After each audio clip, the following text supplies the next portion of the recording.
With one complete and utter meltdown of an inning by Twins pitching, the Mets defeated Minnesota to split the series.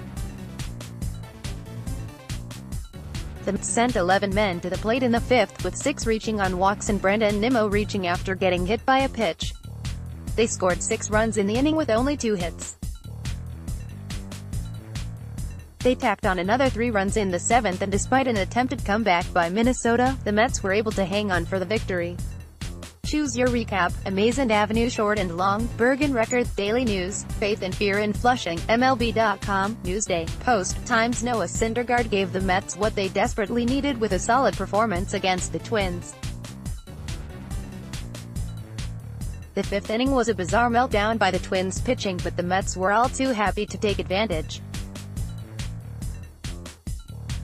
Pete Alonso did not hit a home run in the game, but so far in the season he looks like a budding star for the Mets.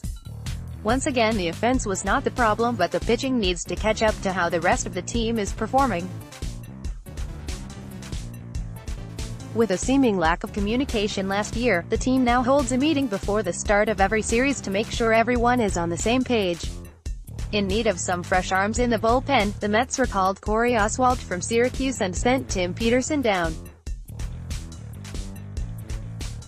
It's been a long road back from Tommy John for Travis d'Arnaud, and he is happy to be with the team despite being a backup. Paywall alert.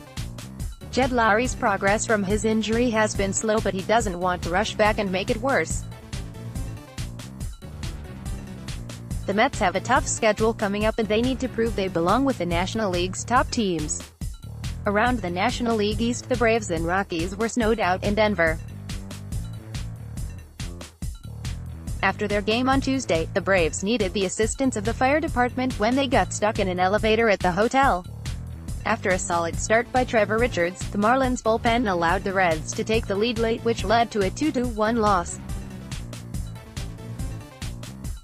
Nick Pivetta was terrible in the Phillies' 15-1 loss to the Nationals. With their win over Philadelphia, the Nationals took the series from the Phillies. After a nightmarish start to the season, Trevor Rosenthal finally recorded an out.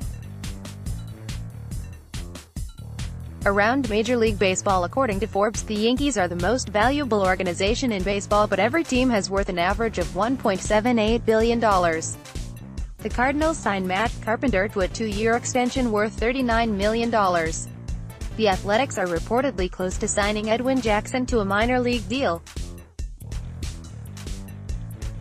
Marcell Ozuna had an embarrassing gaffe against the Dodgers, so what exactly was going through his mind during the play? Vlad Guerrero Jr. is on his way to AAA, which brings him a step closer to the majors. Yesterday at Amazin Avenue, on the second episode of A Pod of Their Own, Dallas Keuchel and a problematic sign at Wrigley Field were discussed. Allison McCaig wrote about Oswalt being recalled. This date in Mets history: on this date, in 1962, the Mets played their first game in franchise history, which ended up being an 11-4 loss to the Cardinals.